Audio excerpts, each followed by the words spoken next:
Hi there, vinyl community. It's Martin here. Hope you're all doing well. Thanks to anybody new that has subscribed, and thank you to everybody that watches and comments. I hope you're all doing well. Sorry about that slight echo. That's there's a radiator just there. That's probably what it is. Anyway, today there's 4 contests or threads I wanted to do all together. Hopefully, I won't take too much of your time.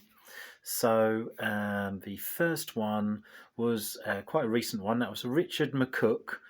Show your 7 inches or your favourite 7 inches from the 1960s, of which I'd scrambled together a few. Richard, yes, right. Used to go to a youth group. That was the inspiration for the first one. And they always played, and everyone joined in, Hi Ho Silver Lining by Jeff Beck. One of the tracks on this EP. Stuff all around me on the floor at the moment, so a bit of a mess. Just a great single. Haven't got anything else by them. The Zombies, She's Not There. Haven't got anything else by this band either, but it's Atomic Rooster, and there's Devil's Answer on the A side, and then quite a good B side as well, The Rock. Great, iconic Joe Meek produced single Telstar by the Tornadoes. Pretty much sums up a lot about the 60s. Steve Whitty showed another one this morning on his video, and a story about Cliff getting Hank Marvin a Strat, first Strat in the country, apparently. Here's a nice guitar track. Don't know if it was a hit in the UK. It's called I Will Return Springwater. Don't know much about it, but really good track. This is, not sure. Then we go to Spain. Quite a bizarre single this is. Juanita Banana it's called, and it has a sort of a woman with a very high soprano opera voice on it, and a guy just singing and mumbling his way along. Well, I like it anyway. Don't know much about it, but I like it. Originally from '68, I guess. This is a CBS Hall of Fame hits. You've got Albatross on one side, and on the other side, Need Your Love So Bad.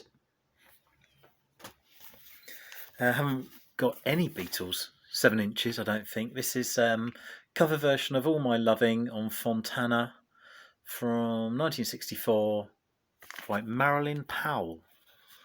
Can't see what the B-size is because the label's a bit ripped. And we've got Hush, the original track by Joe South, not the Cooler Shaker cover. And then something that in the UK Simon Mayo used to go on about, and he made one of the records he made into a hit was Kinky Boots, Patrick McNee, Honor Blackman from the original Avengers series. This is obviously the 1990 version, but originally a 1964 record. Okay, so that was that one. Thank you, Richard, for that. Then we have got, I was going to call this video The McCook, the Thief, Not Seen Live, or Static Traveller. So we have the thief next, so that would be obviously for Rachel, music, ma'am, and it was the thief, so it was 666, so Satan, the devil, whatever you want to call him. So I have 7 albums here on vinyl. Okay, I can whiz through these, it won't take very long, I don't think. So from Kylie's Rhythm of Life album, I've got Better the Devil You Know. Superstitious sort of saying, I suppose. Don't know what that originates from the Reverend Horton Heat, sort of bit rockabilly sort of thing from the 90s, and the track on this album is called The Devil's Chasing Me. Of a 90s American band. This is Uncle Tupelo. I've shown this before. This is from a double album pack here, and it's called Satan, Your Kingdom Must Come Down. Then from Rowan Atkinson's Live in Belfast, not music, but a highly amusing track there called The Devil. Mormons, Methodists, Masseurs. What else does he say on that? I can't remember now. You'd have to listen to it, but very funny. Were we doing 6 of them? I think we were. Yeah, the 6 of them, I think so. From John Martin's Solid Air. Last track on the first side is called I'd Rather Be the Devil. I've heard Ed Cooper from the Saints do that as well. That's a good song. And then this is the Mike Raven blues sampler on Transatlantic, and this is another vicar. It's for Reverend Gary Davis, and it's called Say No to the Devil. So thank you for that thread, Rachel. Not seen live, so this is for Rob Walker. Oh, this is going to take quite a long time, I think. This contest. Next 2 contest entries or tags or whatever you want to call them, anyway. Okay, Rob Walker. 5 bands I've seen. Okay, so the first one will be Nightwish. Nightwish. If you watch them on here on YouTube, you'll see why you would want to go and see them live. I think I've seen them about 3 times, I think. Twice at Wembley, once with Annette, the previous singer, when there was the Astoria, before it was pulled down in about 2008, I think. I've got my book of tickets here, actually. Don't know if they're all in here, actually. Anyway, so yeah, if melodic metal isn't your thing, power metal, I don't know, I think you still might want to give them a go. But they are definitely excellent live. On the other side of that, I've never seen Jean-Michel Jarre live. Now, many moons ago at school, I had a mate, and he went to see him when he did like London Docklands, late 80s, and I sort of regret not going there, and I don't know why I didn't go, because I was quite happy going to football in London on my own, but for some reason I didn't go to that. I'm sure I would have been allowed at the time, but there you go. Right. Okay, so the next one is Manchester bands, Rob. So the band I've seen maybe 2-3 times, can't remember. Here. So in Spiral Carpets, I think every time I've seen them, they've been really, really good. And another band that I haven't seen from Manchester would be James. Both of those 2 bands have big, loyal fan bases that like interact so much with the band on those concerts that they've done. So James, yeah, I mean, you would want to go and see James in Manchester. I mean, I've seen the live clips of Manchester shows, and it looks great, you know. Another band I've seen, well, I sort of cheated, really, but this is a programme, and it's Field Day from 2008, and it was muddy. Don't remember all the bands that I saw, but I definitely remember. There's a list of the bands that played here. Let me see. I definitely remember Howling Bells, Australian band. Amazingly, a lot of these bands have gone on to bigger things since 2008. Laura Marling, I think she was quite good. Of Montreal, I'm not sure I can remember them. Richie Hawtin, his sort of like techno dance kind of thing. Foals. It's difficult to remember, but I do know that it was a good wasn't that much back in the day, you know. 20 quid maybe, I don't know, but we paid, got in. Maybe one day is enough, and I had a mate living up in London then anyway, so that was simple enough to sort out, and then we could go and do something else, or just call it a day. A band I didn't see, I had tickets for, was Jayhawks. Way back in the day, I would say, like, this would have been free record shop tickets for me. I didn't go because I don't think I had anyone to go with, or just changed my mind. I'd have to look back at my diaries, but yeah. Another one in London. Now this is the Proms. I went to see Gorecki's third symphony in the Proms, and that was amazing. That was like, and that's not really a gig. Well, it is sort of, but yeah. And another. Well, I've never seen the Beatles. I've seen Paul McCartney. Beach Boys. I saw Beach Boys. Brian Wilson wasn't in them at the time, but probably about roughly 10 years ago, when I was in Finland living there, and we saw them. They were ironically by a lake on a beach, and yeah, I can say that I've seen somebody like that. That a lot of the people I probably would want to see. The big people, they are so expensive to go to gigs, like someone like Pink Floyd or something. I mean, I've seen Roger Waters at Glastonbury one year, so that was sort of enough in a way, I suppose. I needed to do two more, Rob, of people I haven't seen live, and I would quite like to see them. PJ Harvey, definitely. Now, Henry Rollins, I've never seen him live musically. I've seen his stand-up routine, and was rolling about on the floor in hysterics. Yeah, his spoken word stuff, but I've never seen him musically, which I can imagine is very intense. Right. So that was the not seen live one. So Static Traveller. So Alan has done a non-vinyl tag. So hopefully I can whiz through these quite quickly. And the first question was alternative packaging, or records that are packed like, CDs or something that is packed like a record. So for that, we've got a collection of Michael Jackson CDs, and I suppose they are sort of packed like, records. This does make me laugh, this one. I mean, has anybody ever listened to this one? No idea. Not familiar with this at all. This is from 2001. So he hadn't died. Yeah, I don't even recognise any of the tracks on it. And two weird and wonderful packagings.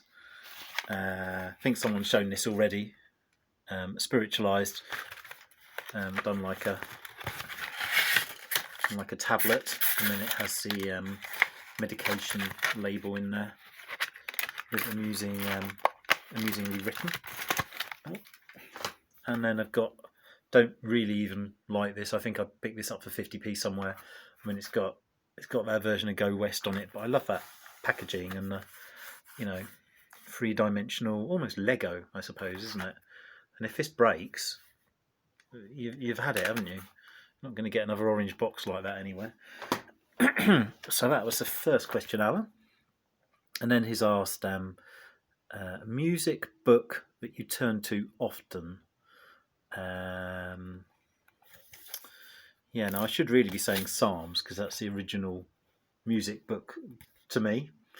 But in a more scientific, modern way, I'm going to show you some. Where did I put them? Oh, somewhere around here. Here we are. Right. Okay, so there's sort of a link between these. So I've got Pierre Schaeffer, In Search of Concrete Music. Now this is just to get ideas and think about things differently, really.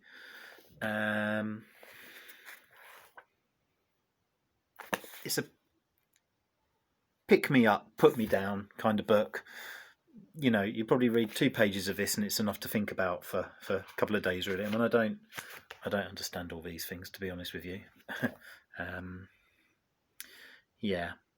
Tight counterpoint in the variation, light counterpoint in the symmetrical section, symmetrical montage, etc.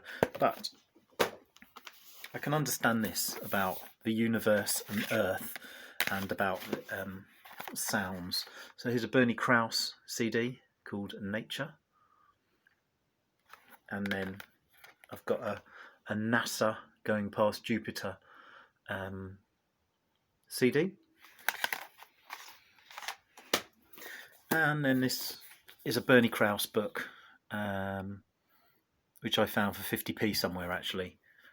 And I'll just read something to you, what it says at the front. This is a quote from David Bellamy, of all people. I won't impersonate him, not this time.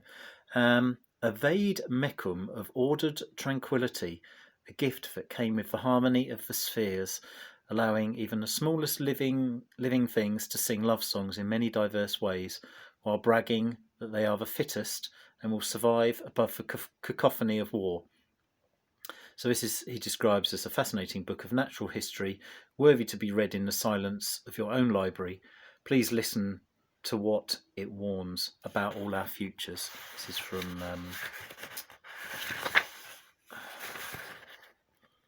2012. Okay. And there's even this other guy, Schaefer, the one I was talking about, and this other book, it's quoted in here, I think, somewhere. But anyway, yeah, all about nature and about how it sort of gets louder when it's more stressed, and then quieter and more sustains itself, I suppose, amongst other things in there anyway. So yeah, I have to speed this up a bit, I think, otherwise the memory's going to go. Free from Madonna. 3 albums by one artist in 3 decades. It's the only one I could find, to be honest. I've got Ray of Light, 90s, American Life, the noughties, and then the 10s. I've got MDNA. Right.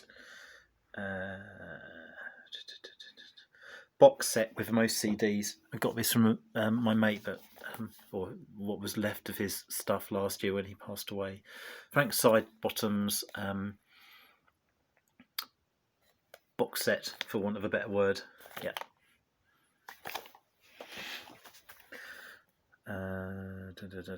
Non-music. Oh no, sorry, music magazine publication. Right, I think I got rid of most of my magazines. I've got a load of smash hits at my mum's that I was keeping. I mean, maybe they're more reflective smash hits of sort of what was generally liked in the time, and they're not so fashion conscious and retrospect like a lot of, you know, your Mojos and your Qs and your best albums and whatever. But here is an NME original of Manic Street Preachers, and whether you can see that there, I went to one of the gigs, or got given this, I can't remember. It's Generation Terrorists dog tags. Here's the number, catalogue number, ends in a 2, so it's of a CD. Very nice. Haven't worn them in a while, at least anyway.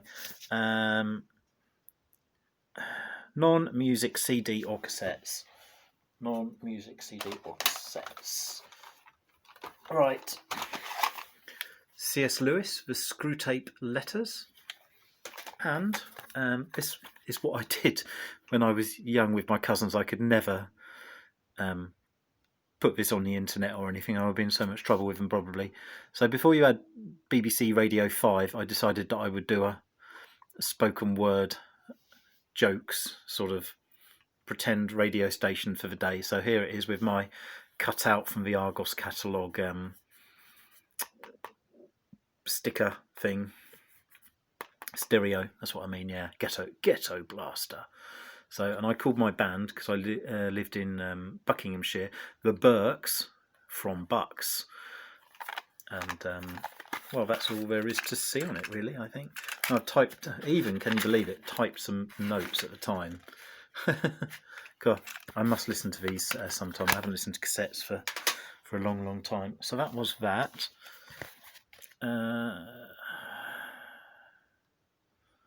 Albums not played in over 2 years, so that would be cassettes, really. Where are they? Ah, they're on the floor. Right, okay, so here's a band. I know nothing about them. I think maybe they're German or Dutch. The Message or Message. Yeah. 70s, I think. I think he's got their names. Horst Stakelaus, Manfred Boer, Alan Murdoch and Tom McGuinn. 1975.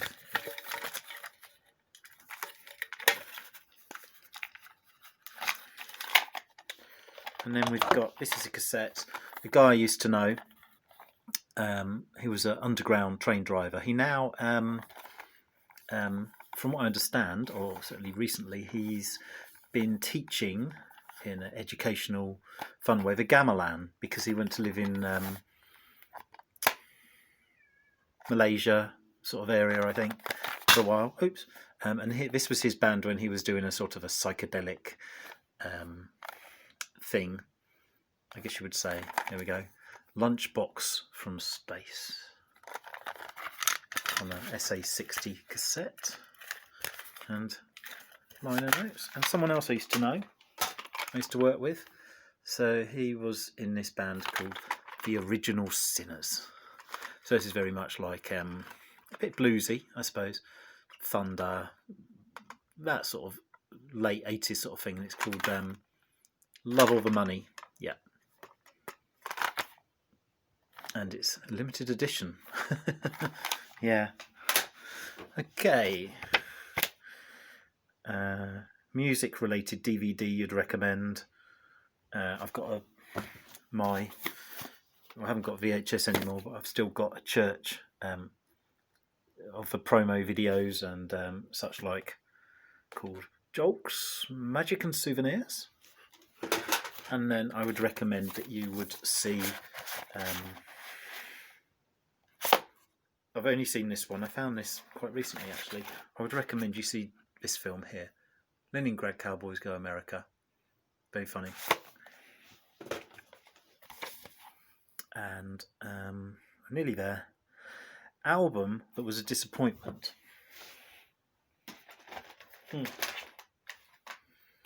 On the mini disc, Oasis's difficult third album, Be Here Now.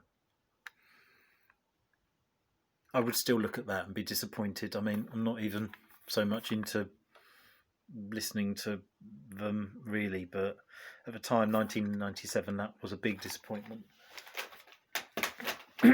They were not adventurous, were they, really? I mean, an album with a poor cover. This is funny. Okay, so here's a mini album that I designed myself for a copy without a cover that I found. So this is Peel Sessions by Orbital, and I've done a real mock-up of the M25 on a budget. Here we go. Well, with a blue biro, obviously. And two album covers that are terrible, in my opinion. This cover, Operator's Manual by Buzzcocks. And this is a church album that was apparently designed by fans. It's an album of cover versions they did on cooking vinyl. That's the one that's on the cover. And if you think that's bad, have a look at these other dated computer images of the time. Maybe that's not too bad, but yeah. Maybe that one's not too bad, but generally that's a shocker of a cover. And lastly, God, I've been talking to myself for nearly 25 minutes. Thanks for watching. The last question was an album you'd never play to your mum or kids. This is a bit of grrring on a Winter Sun album. It's called Time. I don't think my mum would ever like grrring or howling or whatever you want to call it, you know. So thanks for watching. Hopefully I'll be able to upload this and I won't have to go through all that stuff again. Hope you enjoyed it. Cheerio.